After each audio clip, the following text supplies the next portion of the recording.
نحمده ونصلي على رسوله الكريم ما آتاكم الرسول فخذوه وما نهاكم عنه فانتهوا.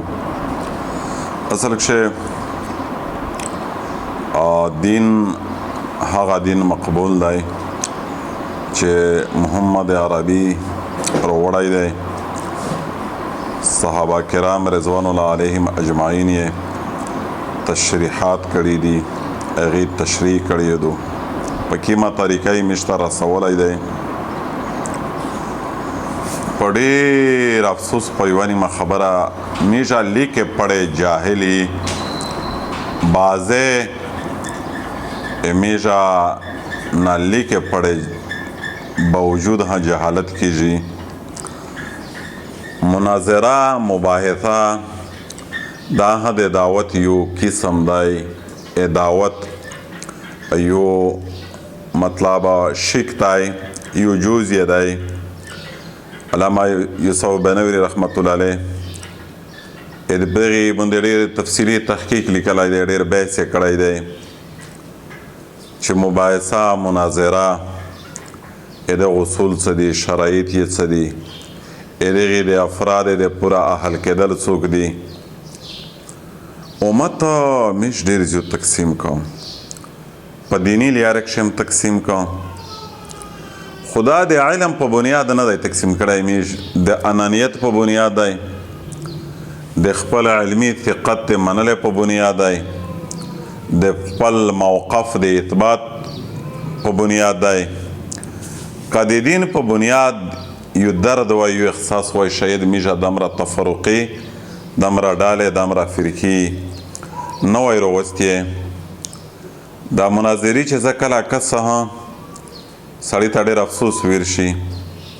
امام ابو حنیفه رحمت الله علیه خو ځکه په مناظرې باندې پابندي لګولې وه چې بیوتوس د یو بل تذلیل کوي، اثبات الحق و ابطال الباطل په بنیاد ونه وي، د تذلیل الناس وي پکښې.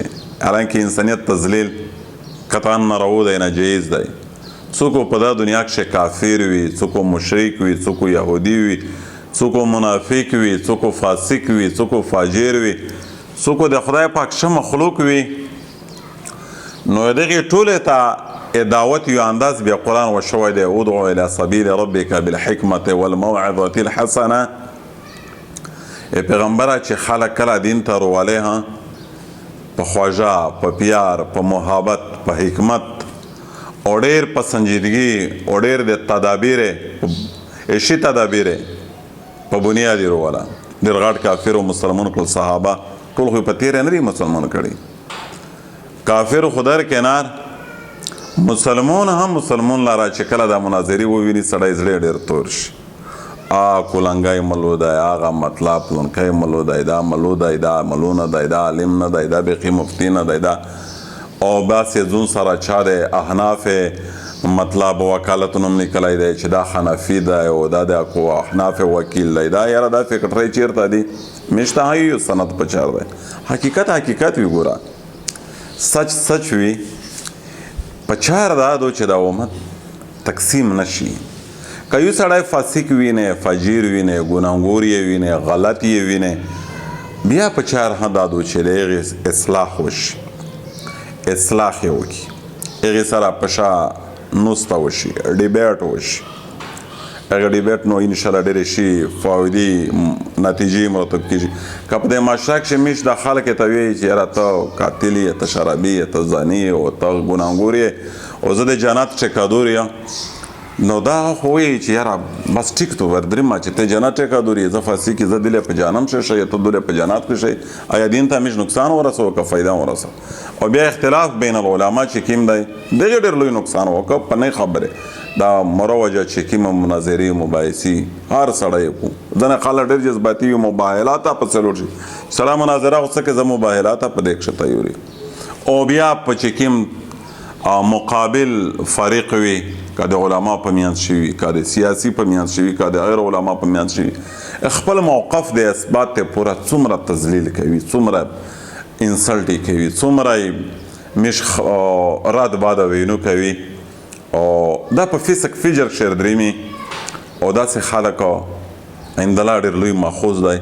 لہٰذا که همیشه دین خبره چاته کوي چې په محبت وشي، چې په الفت وشي، چې په مینه وشي او په ښه انداز وشي، چې قرآن فیصله دو. نو زه دې ته نه پوهېږم، په دې مو سر نه خلاصېږي چې دعوت کیم یو قسم مناظره دی، آیا پاک شي د چا دومره تذلیل وي، دومره بربادولی وي، لشکر والا کښیني او د چرګونه غوندې والا وورځي، بیا څومره غلط میسج کنوی کوي او میش بیا بینګ مذهبي طبقې په دا باندې څومره بیا فخر کوي، یا مې فیل که مې پاس کا ته مې شکست ورکړه. خوش پیغمبر خو فرمایي چې دا علم خدای خلق د پر وبال وي چې چا په دې بنیاد حاصل کا یا په دا بنیاد استعمال کا چې د بل چا شکست کا بل څوک په فیل کا. حدیث شریف ش صریح الفاظ رغلي دي. هغه علم وبال لجان ګرځي، هغه علم باعث سبب د هلاکت ګرځي، هغه علم د انسان د تبعیت سبب ګرځي چې چا د تذلیل په بنیاد، چا د شکست په بنیاد، فیل کول په بنیاد استعمال کوي. نو میش خو د مینې د محبت او د الفت او د ډېر لوی درد او د احساس او د وجدان په بنیاد باندې امت ته دعوت قایلي چې بس امت تفرقې نه ووځي، یکجهتي وي، یکسویي وي، متحد وي، اتفاق وي، چې کافر په دا متفق ته چې یونین از سټرانګ، بیا مسلمان ویلی نه متفق یو څومره مسلمان تقسیم دي او دا خالص خپل موقف ثابتول دی پورا جایز نه جایز. میرزرینه د بلا تور دي، ډالې شولي، بټکې تقسیم شولي او مطلب د بلا لرې شوي دی، بلا نفرتین هم شول. نو الله جل شانه دا د دین میش ته صحیح ترجمانیر نصیب کو. الله پاک ته میش نه د خپل ټوټه پوټه دین قابل کو او د محبت او د الفت او د احترام دغه مزاج د الله د میش د ټوله جوړ کو.